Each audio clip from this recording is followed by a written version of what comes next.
Tonight, Hurricane Irene is about to launch an assault on the east coast of the United States. And tens of millions of people in some of the biggest metropolitan areas of the country are in her path. We have correspondents throughout the region as we track this powerful storm. In New York, the mayor orders the first mandatory evacuation in the city's history. Nobody's going to get fined, nobody's going to go to jail, but if you don't follow this, people might die.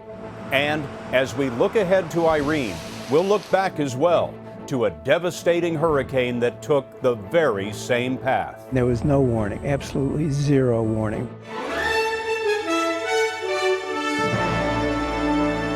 This is the CBS Evening News with Scott Pelley. Good evening. Much of the East Coast is preparing tonight for an invasion by Hurricane Irene.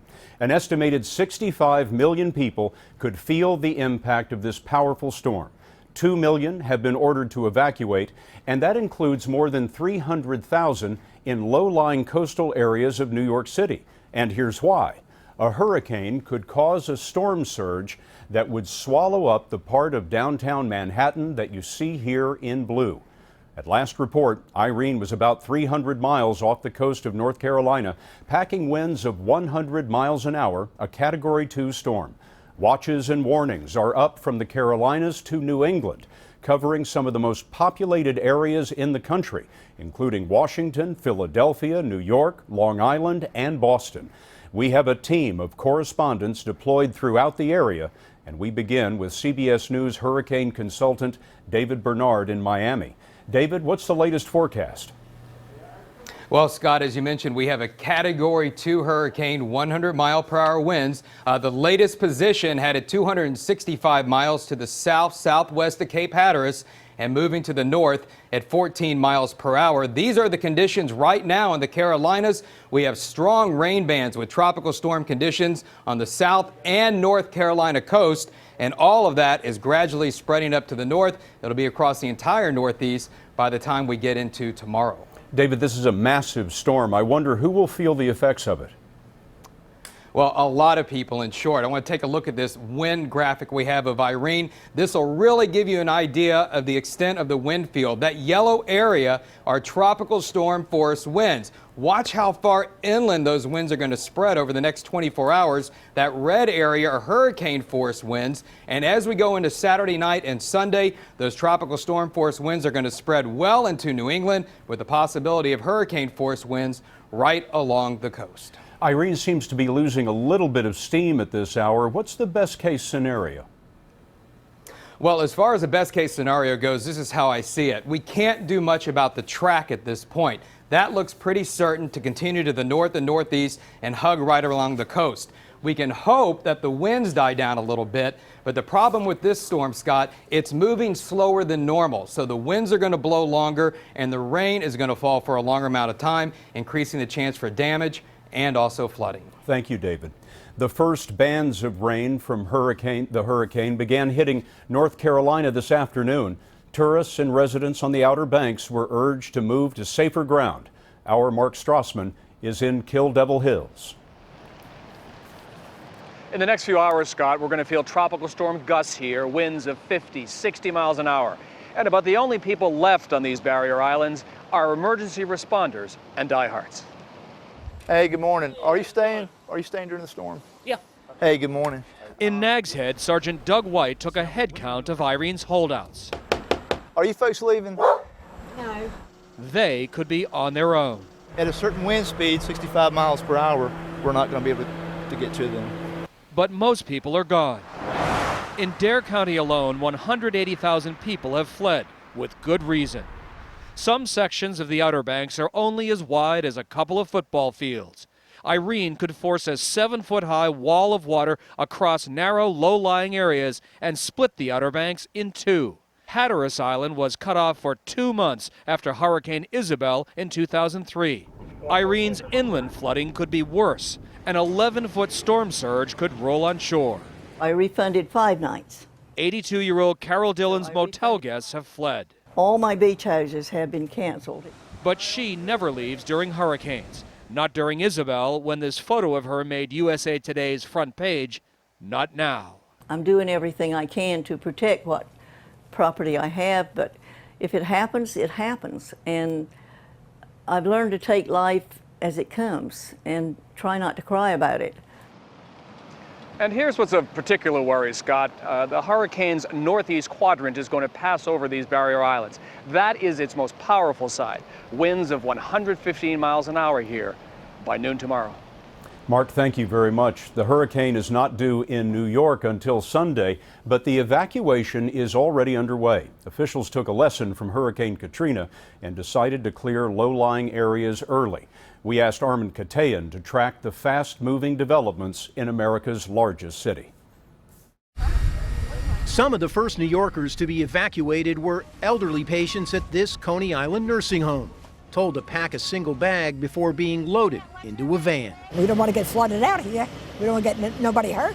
Of course we have to evacuate. I just pray to God that everything works out. Longtime Administrator Howard Small said he hasn't seen a day like this in 39 years. This had never been enacted. This had never been used in practice. It's just been tested in theory. 5 major hospitals were evacuated. Many patients headed to one of the 91 emergency facilities. Evacuation centers and shelters opened this afternoon. If you want to be safe, now's the time to start moving. Mayor Michael Bloomberg ordered a first ever mandatory evacuation of low-lying areas in all 5 boroughs. An estimated 250,000 people about to be displaced in places like Coney Island, Brooklyn, and Rockaway, Queens. Nobody's going to get fined. Nobody's going to go to jail. But if you don't follow this, people might die. It's so serious, New Yorkers known for their toughness seem shaken by Irene's potential. Stores quickly running out of necessities like water, food, and batteries. Very nervous. Yeah, it's going to be a lot of work after this. Trying to get back. Mayor Bloomberg joked this might be a good time to visit that long-lost cousin overnight. But the fact is, Scott, this city is not fooling around in any way, shape, or form when it comes to this storm. Thanks, Armin. The nation's largest mass transit system, a system that 8 million commuters depend on every weekday, will shut down about noon tomorrow. Earlier today, we talked with New York City Police Commissioner Ray Kelly as he prepared for the storm. The subways are going to be shut down. The buses will shut down at essentially the same time. Manhattan Island, of course, is connected by nothing but bridges and tunnels to the mainland. What happens to the bridges and tunnels if a hurricane-force wind comes in? In essence, 60-mile-an-hour winds, the bridges are going to be shut down. So for some period of time, Manhattan is going to be isolated? Yes. Difficult to say how long, but once you shut down the subway system, it takes a while to start it back up again. You know, I wonder, has that ever been done before in New York, the systematic shutting down of all the subways, the buses? Not that I can recall. They have been shut down. For instance, we've had a blackout in 2003, I believe it was, that subways just stopped. People were removed from trains. The first time the subway system has had a planned shutdown. That's correct. That was shut down on purpose. Right. It seems to me that you spend a great deal of your time thinking about counterterrorism. And here you've had an earthquake and a hurricane in 1 week. It's true. That's true. But interestingly enough, some of the things that we do in our counterterrorism efforts, for instance, being able to mobilize large numbers of police officers and actually create a task force for our counterterrorism efforts, will be helpful in this regard. So all the work that you've done in counterterrorism, on coordinating the force, on rolling the force out for major emergencies, on communication systems, for example, all that's going to be handy now. Yeah, I think the efforts to protect the city from a terrorist attack have helped us in crime fighting and also sort of a all hazards approach or environment. We find ourselves in that. Irene is disrupting travel for a lot of Americans. The airlines have canceled more than 6,300 flights this weekend. Most will allow customers to change their tickets without a fee. Amtrak has limited or suspended service up and down the East Coast through Sunday. Here is the latest storm news for other major cities. This is Washington, D.C. live, where the mayor has just declared a state of emergency and where Sunday's dedication of the Martin Luther King Jr. Memorial has been postponed. This is Philadelphia, where there are plans to suspend transit service at midnight tomorrow night. That will be a first in Philly. And Boston, live, where the governor has activated 500 National Guard troops. President Obama is cutting short his Martha's Vineyard vacation by a day and will be headed back to the White House tonight. In New Jersey, many trains will stop running at noon tomorrow as Irene moves in. And in Atlantic City, all bets are off. The casinos will go dark for only the third time in 3 decades. Michelle Miller is in Belmar, New Jersey. And Scott, here in Belmar and other resort towns along the Jersey Shore, there is serious concern about the economic impact of this storm. This last weekend before Labor Day, millions of dollars are at stake. For 32 years, Frank Cementa's club in Belmar, New Jersey has been the place to gather after a hot day at the beach. He's hoping the party lasts one more night. The phone ringing off the hook all afternoon. Are you open? Yes, we're open. Oh, thank you, thank you. It's the same all over the boardwalk. Shop owners trying to squeeze in one more day before Irene shuts them down. Every weekend is precious. Businesses here take in $3 million in 3 short months of summer, when as many as 60,000 people visit in a day. Cementa is afraid he could lose 15% of his profits to Irene for the year. So we'll lose 2 days, and it hurts, but can't cry over it. Hurricane Irene is expected to chew up 127 miles of Jersey shoreline, damaging not only the beaches, but severely impacting the state's $35 billion tourism industry. Belmar's mayor is worried that the beach and the boardwalk won't be here after she leaves. Even if we lose one weekend, we don't want to lose 2 or even a whole season. And getting to the shore from points north will be nearly impossible from this point on. The main parkway southbound will be closed to traffic from tonight through the duration of the storm. Scott? Thank you, Michelle. How much damage could Irene do? Well, one estimate tonight says losses of insured property alone could hit $10 billion, $20 billion if you include uninsured losses. Hurricane Katrina was quite a bit worse, though. Katrina's losses totaled $80 billion. How do we know so much about the hurricane? Well, there are weather satellites, of course, but for the best measurements, they still fly planes right into the storm. And we asked Begad Shaban to ride into the teeth of Irene to show us how it's done. A hurricane hunter flies into Irene every day. We intercepted the storm as it moved along Florida's coast. Carl Newman is the commander. To get to the eye, we basically cut a straight path. We stay low, we punch through low altitudes. The plane crisscrossed the eye of the storm 5 times as scientists took wind speed measurements, all by dropping GPS tracking systems into the clouds. We're really able to get a nice picture as to what the structure of the storm looks like. And that's really important for knowing what's going to happen in the future in terms of the intensity of the storm. Waves crested as high as 30 feet below. Flying into the eye is very humbling. You see the power of nature. We can get wind speeds up 120, 130 knots, and even higher at times. We spent 6 hours inside Hurricane Irene as she drove north. What we collect today makes a decision for the forecasters, which then affects emergency management, and they would say evacuate or don't evacuate. Because no matter what we do, the storm is still going to do what it's going to do. And by the end of the flight, scientists were surprised at just how well-defined the eye of the storm became just in the amount of time we were there. And Scott, they say that's the sign of a strong hurricane. Thanks, Begad. With such a strong hurricane coming, we worried today about the Statue of Liberty, which has stood up to everything in New York Harbor for 125 years. So we called the National Park Service, and they told us we needn't worry. Turns out the statue's copper structure is flexible and can withstand winds in excess of 120 miles an hour. And with Lady Liberty 154 feet above sea level, the Park Service says flooding is no concern either. There is other news tonight. The economy has slowed down, but Wall Street snapped a losing streak. What's become of Gaddafi's looted arsenal of weapons? And a hurricane past that may be prologue when the CBS Evening News continues.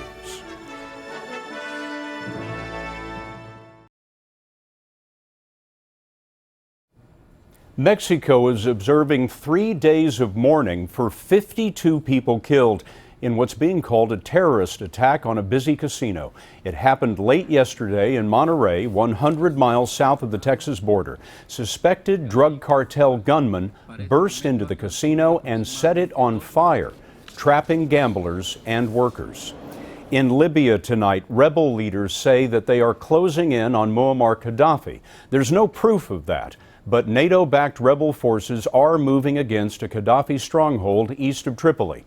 And as Barry Peterson reports, they're rooting out the last Gaddafi loyalists in the capital. In Tripoli, under pressure from the rebels, Gaddafi's forces are retreating and scattering. And while the rebels now control most of the country, Gaddafi still has the loyalty of tribal areas where he could hide, including Sirte, where he was born. But rebels are reinforcing their attack on Sirte, aided by NATO-coordinated British fighter jets. Now, there is growing alarm about Gaddafi's looted weapons arsenal, up to 30,000 shoulder-launched missiles, which can down a commercial jet. Intelligence sources have detected a fall in the price of these shoulder-launched missiles in Middle East arms market, a suggestion there is a glut of these out there, probably flowing out of Libya and perhaps flowing into the hands of terrorists like Al-Qaeda. And according to an Al-Qaeda website, some 600 hardcore mujahideen are among those set free after rebels stormed the main Tripoli prison. One thing still working for Gaddafi is his propaganda machine, a satellite TV channel based in Syria. Today, it aired what it claimed was a live report of adoring masses in Tripoli's main square celebrating Gaddafi's greatness. In truth, rebels took the square their first night in the city, and people come here to celebrate, all right, celebrate the end of Gaddafi. The end seems near, if not for Gaddafi himself, for his forces, who are on the run everywhere. Barry Peterson, CBS News, Tripoli, Libya. As we continue to watch Hurricane Irene, we'll take a look back at another storm that devastated the Northeast. They called it the Long Island Express. That's next.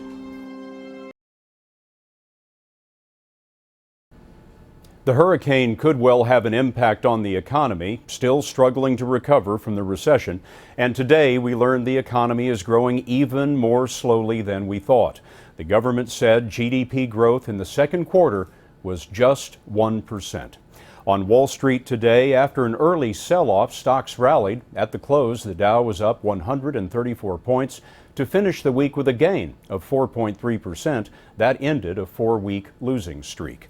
As Hurricane Irene threatens the Northeast, we were reminded of one of the biggest storms ever to hit the area. It roared ashore more than 70 years ago, and Elaine Quijano reports some still call it unforgettable. But none of the Northeast states escaped the fury of the deluge.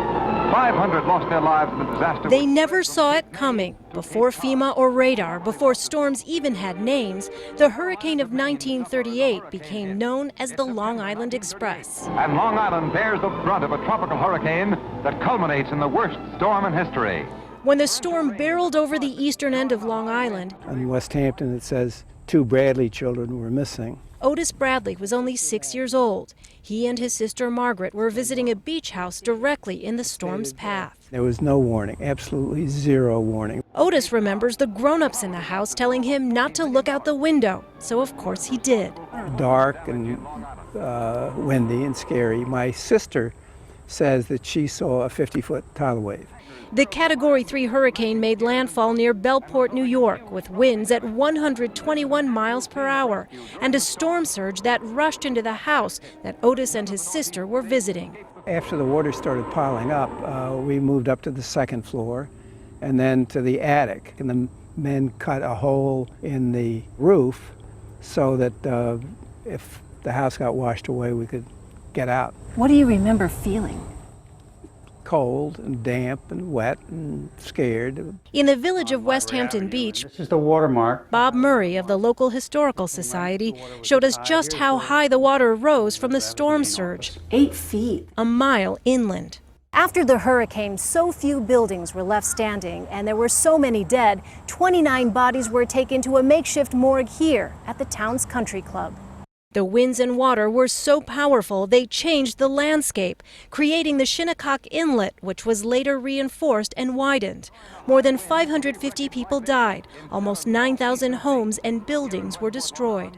How do you think that sort of shaped you? Lucky. Lucky. But with Irene bearing down on the East Coast, I'll tell you Monday whether I'm concerned or not. that's because Otis is planning to ride out this hurricane, too. Elaine Quijano, CBS News, West Hampton Beach, New York. And we'll be back in just a moment with an update on Irene.